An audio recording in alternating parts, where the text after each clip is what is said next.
So far, we've discussed the chemical makeup and properties of hydrocarbons. Between the reservoir and the ending flow line, our hydrocarbons will undergo great changes in pressure and temperature. And to better understand the behavior of our fluids as a whole, first, we'll look at a single component's phase behavior. Welcome to Petrole-Um, a student core survival guide. I'm Mina Donishvar, and we're here to help make learning petroleum engineering just a little bit easier.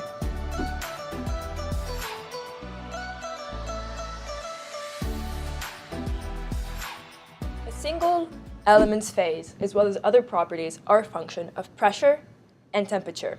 A phase diagram shows which phase an element will be at under certain pressure and temperature conditions. Each phase diagram will vary based off of the substance, but in general will carry this basic shape. Let's take water, for example.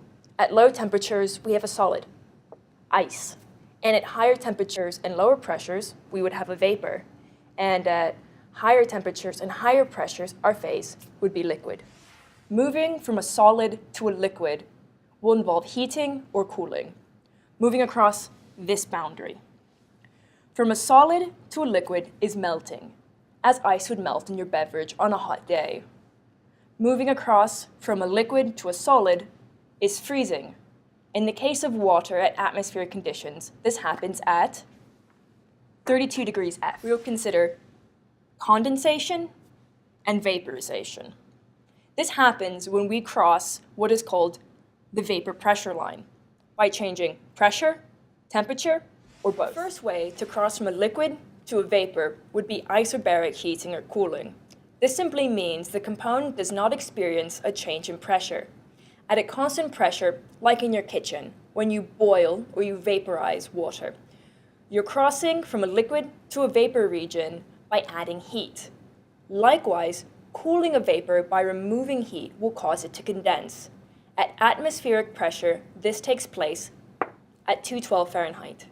At a constant temperature, we can move from a liquid to a vapor by decreasing pressure.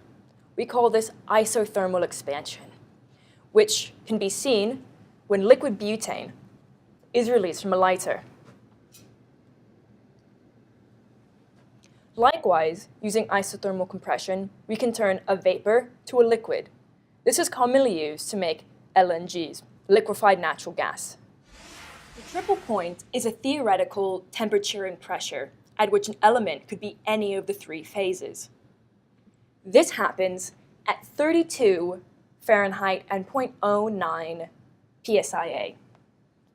And this is below atmospheric pressure and therefore only exists in a vacuum. An important concept of a component is its critical point, which occurs at a fluid's critical pressure and temperature.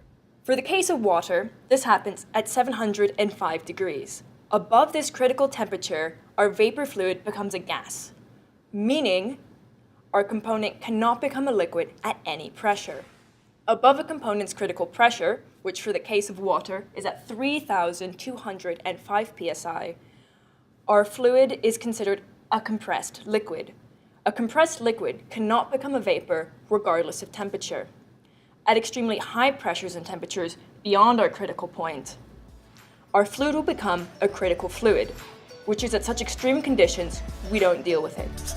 Don't forget to hit like and subscribe to check out more of our great videos. And you can email us any questions you might have about any of our content at petroleum.studentsurvival@gmail.com. Thanks.